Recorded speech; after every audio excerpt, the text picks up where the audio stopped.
આજે આપણે ધોરણ 9માં એક ચેપ્ટર આવે છે ડેન્ટલ હેલ્થને લગતું. તો એ માટે આપણે ડેન્ટલ ડૉક્ટરની મુલાકાત માટે જવાના છે. Hello everyone, good morning. મારું નામ ડૉક્ટર પ્રતિક બોરડ.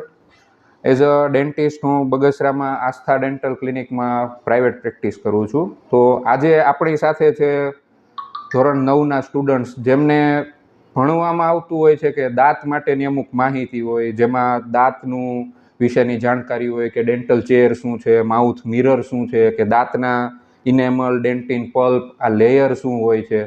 તો એ ચોપડીમાં જોઈને જે ભણે એના કરતાં આપણે એવો વિચાર કર્યો કે આજે બગસરા કનેક્ટ ગ્રુપ દ્વારા એવું નક્કી કરવામાં આવ્યું કે આપણે બાળકોને ડાયરેક્ટ લાઈવ જ બતાવીએ કે આ વસ્તુ શું હોય, તો જેથી કરીને એ લોકોને થોડુંક વધારે આઈડિયા આવે, માહિતી વધારે મળે, તો સમજાય વધારે. તો આજે આપણે બધા સ્ટુડન્ટ્સને થોડીક માહિતી આપશું કે ડેન્ટલ ચેર વિશે, કે ડેન્ટલ માઉથ મિરર શું છે, કે અમુક ઇન્સ્ટ્રુમેન્ટ્સ એરોટર છે, આ બધી શું વસ્તુ હોય, દાંતના લેયર શું હોય, દાંતમાં થતી કેવિટી શું હોય, કેવિટીને કઈ રીતે દૂર કરવામાં આવે, એ કેવિટી દૂર કરીને એમાં કમ્પોઝિટ ફિલિંગ, જે લાઇટ ક્યોર કમ્પોઝિટ ફિલિંગ કહેવાય, કઈ રીતે ફિલ કરવાનું હોય. તો આ બધું આજે આપણે સ્ટુડન્ટ્સને માહિતી આપીએ. સૌપ્રથમ આ આપણી ડેન્ટલ ચેર કે જ્યાં ડેન્ટલની મોટા ભાગની બધી પ્રોસિજર પેશન્ટ ઉપર આપણે અહીંયા કરતો હોય. પેશન્ટની તપાસથી માંડીને જે કાંઈ એમના દાંતમાં સડો હોય, સડાને સાફ કરીને સિમેન્ટ પૂરવી, કોઈ પણ કામ હોય, બધું વર્ક આપણું 99% વર્ક બધું આ ડેન્ટલ ચેર ઉપર થતું હોય. આ આખી ઇલેક્ટ્રિકથી અને એર પ્રેશરથી ચાલતી હોય. માનો કે કોઈ લાઇટ છે, આપણે લાઇટ કરીએ પેશન્ટના મોઢામાં ચેક કરવા માટે, તો લાઇટને બધું ઇલેક્ટ્રિકથી ચાલતું હોય.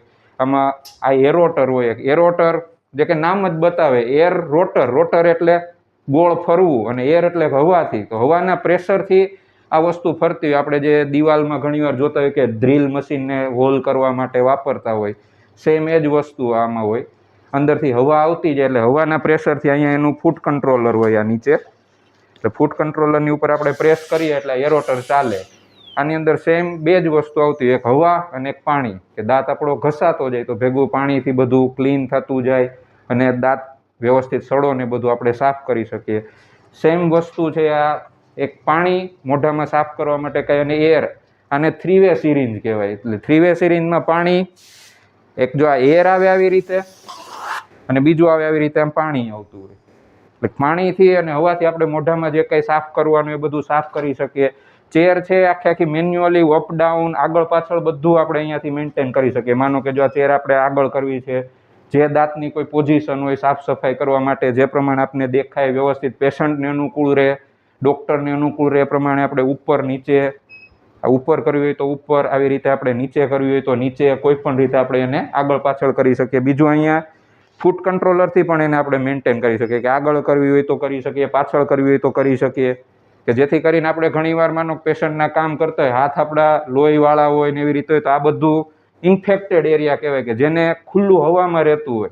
આને વારંવાર આપણે ટચ કરીએ અને પાછું પેશન્ટના મોઢામાં ટચ કરીએ તો પેશન્ટને ઇન્ફેક્શન થવાના કે એના ચાન્સ રહે. તો જેથી કરીને આપણે બધું અહીંયાથી પગથી પણ મેન્ટેન કરી શકીએ. બીજું સેમ ચેર સાઈડ આમાં આપણે એક્સરેની સુવિધા હોય, કે જેમાં આપણે પેશન્ટના મોઢામાં કામ કરતા હોય તો આ ડિજિટલ એક્સરે છે, કે પેશન્ટના મોઢામાં આવી રીતે રાખી અને આપણે આમાં એક્સરે પાડી લઈએ એટલે આપણને મોઢાની બધી અંદરથી માહિતી લઈ શકીએ. સડો કેટલો ઊંડો છે, કેટલે સુધી સડો પહોંચ્યો છે, એ બધું આપણે એક્સરેમાં ને એમાં દેખાય. જેનાથી આપણે આગળ ટ્રીટમેન્ટની, કેટલીક આગળ ટ્રીટમેન્ટ કરવી છે, એ બધું આપણને ખ્યાલ આવે. સૌ પ્રથમ આવે કે પેશન્ટને આપણી પાસે પેશન્ટ આવે એની તપાસ કરવા માટે, તો તપાસ કરવા માટે સૌથી પહેલાં જરૂર પડે એક આ માઉથ મિરરની, બરાબર, જેને ડેન્ટલ મિરર કહેવાય. માઉથ મિરરનું મેઇન કામ શું? એક તો ગાલને રિટ્રેક્ટ કરવા માટે, કારણ કે મોઢાની અંદર આપણે કંઈ પણ વસ્તુ ચેક કરવી છે તો ગાલને દૂર કરવા હોય તો એક તો રિટ્રેક્ટ કરવામાં છે, અને બીજું આની અંદર અરીસો હોય તો ઉપરના દાંત છે, અંદરના દાંત છે, એ બધું આપણે અરીસામાં ઇનડાયરેક્ટ વિઝનમાં બધું જોઈ શકીએ. કારણ કે આપણે મોઢાની અંદર તો બધું દેખાવાનું નથી, છેક ડાપણ દાંત ઘણીવાર હોય, મોઢાના ખૂણે હોય, તો એ બધું આપણે આમાંથી ચેક કરી શકીએ. અને બીજું આ છે પ્રોબ છે, તો પ્રોબથી આપણે દાંતની અંદરનો સડો છે એ બધું અંદર ચેક કરી શકીએ, કંઈ અંદર ફસાણું હોય તો એ બધું નીકાળી શકીએ. આને કહેવાય ટ્વીઝર. ટ્વીઝરથી ઘણીવાર આપણે કંઈક વસ્તુ અંદર દાંતમાંથી મોઢામાં મૂકવી છે, મોઢામાંથી કંઈક કાઢવી છે, તો એ બધું આપણે ટ્વીઝરથી બધું ચીપ્યો, એક રીતે ગુજરાતીમાં કહીએ એટલે, બરાબર. હવે બીજી વસ્તુ આવે, સૌથી વધારે દાંતમાં તકલીફ શું હોય? ઘણા કહેતા હોય કે દાંતમાં સડો થઈ ગયો, કેવિટી થઈ ગઈ છે, આ વર્ડ વાપરતા. કેવિટી એ ઇંગ્લિશ વર્ડ છે અને સડો થઈ ગયો છે ગુજરાતી વર્ડ. તો સડો એટલે શું કે દાંત, આ આપણો નોર્મલ દાંત છે એક્ઝેક્ટ, તમે જુઓ બરાબર, આ નોર્મલ દાંત, આમાં કોઈ જાતનું જો ક્યાંય બ્લેક કલરનું કંઈ દેખાતું નથી. આ દાંતના મૂળિયા છે આખે આખા, અને આ ઉપરનો સફેદ ભાગ કે આમાં કોઈ જાતનું બ્લેક કે ક્યાંય કંઈ દેખાય નહીં. બરાબર. સેમ આ વસ્તુમાં આમાં અહીંયા ખોરાક ફસાતો રહે, આપણે બ્રશ રેગ્યુલર ના થતું હોય, ખોરાકને એવું ફસાતું રહે, તો આના લીધે અંદર સડો થવાનું શરૂ થાય. સડો થાય એટલે દાંતમાં આવો હોલ પડે એક. આ જે હોલ પડે, આ બ્રાઉન કલરનું દેખાય છે ડિસ્કલરેશન, એટલે આ હોલ પડે. આ હોલ પડે એટલે આને આપણે સડો કહીએ. સડો, કેવિટી જે કહીએ ને ઇંગ્લિશમાં, એ આ સડો. એટલે સડો, દાંતના મુખ્યત્વે 3 લેયર હોય. સૌથી ઉપરનું જે લેયર હોય કે જે આપણા મોઢામાં સફેદ દાંત દેખાતા હોય, એ ઇનેમલ. આપણા શરીરનું સૌથી સ્ટ્રોંગ, મજબૂતમાં મજબૂત લેયર એ ઇનેમલ. પછી એના પછીનું લેયર આવે ડેન્ટિન, અને સૌથી દાંતની અંદરનું લેયર આવે પલ્પ, કે જેને આપણે પલ્પ કહીએ. દાંત આમ આપને લાગે કે આટલો બધો કડક મજબૂત છે, પણ અંદરથી ખોખલો હોય, અંદરથી પોલાણવાળો હોય દાંત. એટલે જે પોલાણવાળો ભાગ જે થયો ને, એને આપણે પલ્પ કહીએ. કારણ કે આપણા શરીરમાં કોઈ પણ વસ્તુ નાનેથી મોટા થઈએ, વિકાસ થતો હોય ગમે વસ્તુની, તો એને લોહીની બધી જરૂર પડે. તો દાંત તો બધી બાજુથી પેક છે, તો એમાં ક્યાંકથી તો લોહીની સપ્લાય ને બધું આવતું હોય. તો અંદરની જે પલ્પની જે જગ્યા છે ને, એમાં અંદર એ લોહીની જે આપણી રક્તવાહિનીને કહેવાય ને બધું, એ અંદર પલ્પના એરિયામાં આવતું હોય. એટલે દાંતના જે ઉપરના 2 લેયર છે ને, ઇનેમલ અને ડેન્ટિન, એમાં સડો ને એવું જ્યાં સુધી હોય ત્યાં સુધી એટલો બધો આપણને દુખાવો ને એવું ના કરે. પણ જ્યારે પલ્પ સુધી સડો પહોંચે એટલે આપણને દુખાવાની શરૂઆત થાય. એ પહેલાં સામાન્ય આપણે ઠંડુ ગળું ખાવામાં કળતા હોય ને આવી બધી તકલીફ રહેતી હોય, પણ દુખાવો કેવું ઝડપથી ક્યારેય થાય નહીં. આ જે સફેદ એક લેયર દેખાય છે અહીંયાથી 1 મિલીમીટર જેવું, એ આપણું ઇનેમલ. એના પછીનું આ જે લેયર છે, જે સ્લાઇટ યલોઇશ હોય, એ આપણું ડેન્ટિન. અને અંદર જે બ્લેક કલરનો એક આ લીટા જેવું જે દેખાય છે, એ આપણું પલ્પ. બરાબર. હવે સેમ આ એ જ વસ્તુ આપણે આ દાઢમાં જોઈએ તો આ જે બ્લેક ભાગ દેખાય, આ એ આપણી કેવિટી છે. એટલે આ કેવિટી ઉપરના 2 લેયરને બાદ કરી સડી તૂટી અને અંદરનો જે આ લેયર દેખાય, આખે આખું આ લીટા જેવું, ત્યાં સુધી પહોંચી ગઈ. એટલે કે કેવિટી આ પલ્પ સુધી પહોંચી.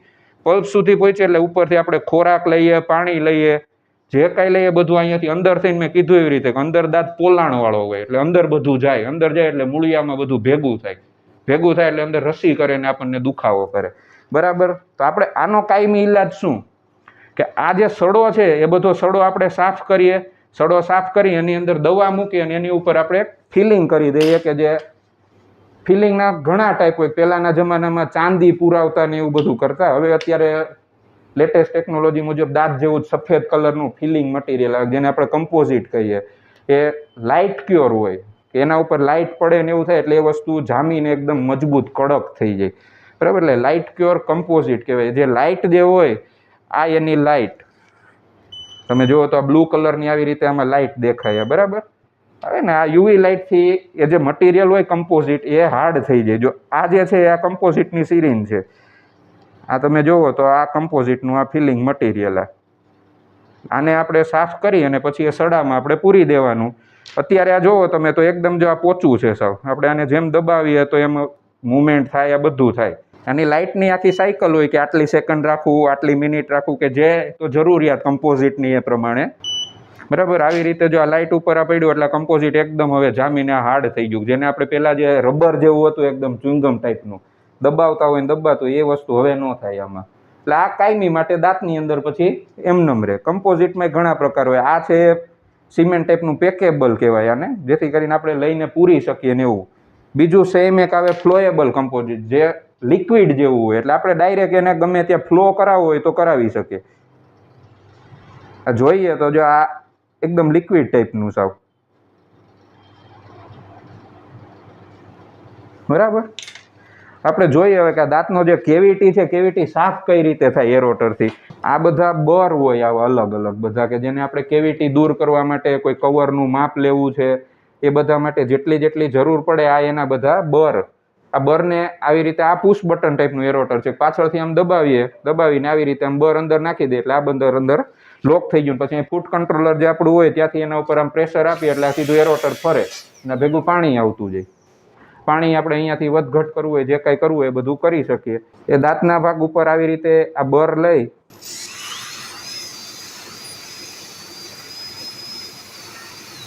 આપણી જે નોર્મલ ડ્રીલ હોય દિવાલમાં ને એમાં હોલ કરવાની ને જે નોર્મલી આપણે જોઈ હોય એ 500 થી 1000 આરપીએમ જેટલી ફરતી હોય. આ 3.5 થી 4 લાખ આરપીએમ 1 મિનિટમાં 3.5 થી 4 રાઉન્ડ લગાવે આ બર. ઇનેમલ છે સૌથી કડક ને મજબૂત વસ્તુ છે આપણા શરીરની, તો એને કાપવા માટે મજબૂત વસ્તુ જ જોઈએ. અને આ જે બર છે અંદર એ ડાયમંડના પાર્ટિકલ્સથી બનાવેલા હોય, કારણ કે ડાયમંડ છે આપને ખબર હોય તો સૌથી કડક વસ્તુ ડાયમંડ. ગમે કાપવું હોય તો ડાયમંડથી આપણે કાપી શકીએ. હીરા કણીને આવે ને કાચ કાપવા માટે, તો આ ડાયમંડના પાર્ટિકલથી આ બર બને, કે જેથી આપણે આ દાંતને બધું કાપવું હોય તો સરળતાથી કાપી શકીએ. માનો કે આટલી રોટેશનથી ફરતું હોય વસ્તુ, કોઈ પણ વસ્તુ બહુ રોટેશનથી ફરે તો એ ગરમી ઉત્પન્ન કરે ને ઘસારાના લીધે. તો એ ગરમીને કાઉન્ટર કરવા માટે, ગરમી પેશન્ટને સેન્સિટિવિટી ના થાય, કળતર ન થાય, એના માટે ભેગું આપણે એટલા પાણી રાખીએ. આપણે ઘરે ઘણીવાર લાદી કે એવું કટ કરતા હોય, લોખંડ કટ કરતા હોય તો જોયું હોય તો ભેગું એમાં પાણી રાખતા હોય. શું કામ? કે ગરમી ઉત્પન્ન ના કરે એટલે. તો દાંતમાં સેમ જ ગરમી થાય. ગરમી થાય તો એ દાંત અંદરથી કળતર કરે, દુખાવો કરે, તો એ ના થાય એટલા માટે આપણે ભેગું એમાં પાણી રાખતા હોય.